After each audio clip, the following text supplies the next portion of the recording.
Bonsoir, je m'appelle Anna Roma et je suis professeure de français au lycée Service et ce soir, je vais vous lire un petit passage d'une mort très douce de Simone de Beauvoir. Jeune femme, elle aimait la toilette. Elle s'illuminait quand on lui disait qu'elle semblait être ma sœur aînée. Un cousin de papa qui jouait du violoncelle, qu'elle accompagnait au piano, lui faisait respectueusement la cour.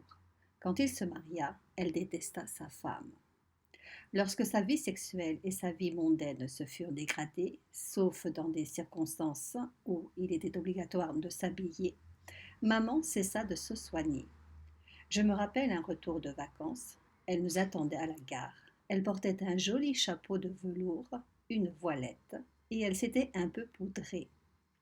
Ma sœur s'est écriée, charmée. Maman, tu as l'air d'une dame chic. Elle a ri sans arrière-pensée, car elle ne se piquait plus d'élégance. Pour ses filles, pour elle-même, elle poussait jusqu'au manque d'hygiène, le mépris du corps qu'on lui avait enseigné au couvent. Pourtant, c'était une autre de ses contradictions.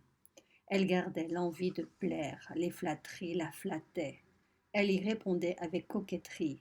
Elle se rengorgea quand un ami de mon père lui dédicaça un livre publié à compte d'auteur, à Françoise de Beauvoir, dont la vie fait mon admiration. Hommage ambigu, elle méritait l'admiration par un effacement qui la privait d'admirateurs. Sevrée des joies du corps, privée des satisfactions de la vanité, asservie à des corvées qui l'ennuyaient et l'humiliaient, cette femme orgueilleuse et têtue n'était pas douée pour la résignation. Entre ces accès de colère, elle ne cessait de chanter, de plaisanter, de bavarder, étouffant sous le bruit les murmures de son cœur. Après la mort de papa, tante Germaine, suggérant qu'il n'avait pas été un mari idéal, elle l'a violemment rabroué. Il m'a toujours rendue très heureuse. Et certainement, elle n'avait jamais cessé de se l'affirmer.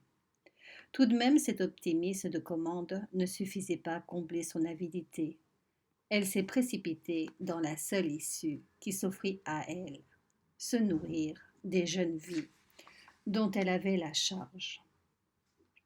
Moi, du moins, je n'avais jamais été égoïste. J'ai vécu pour les autres, m'a-t-elle dit plus tard. Oui, mais aussi par eux. Possessive, dominatrice, elle aurait voulu nous tenir tout entières dans le creux de sa main. Mais c'est au moment où cette compensation lui est devenue nécessaire que nous avons commencé à souhaiter de la liberté, de la solitude. Des conflits ont couvé, ont éclaté, qui n'ont pas aidé maman à retrouver son équilibre.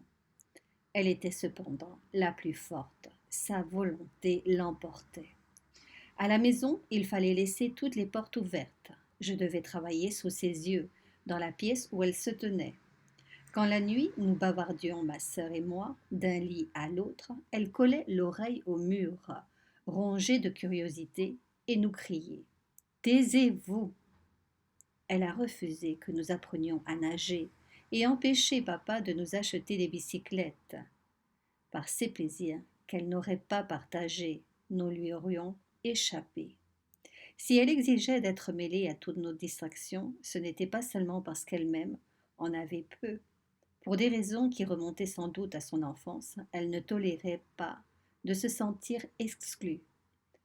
Elle n'hésitait pas à s'imposer, même quand elle se savait indésirable.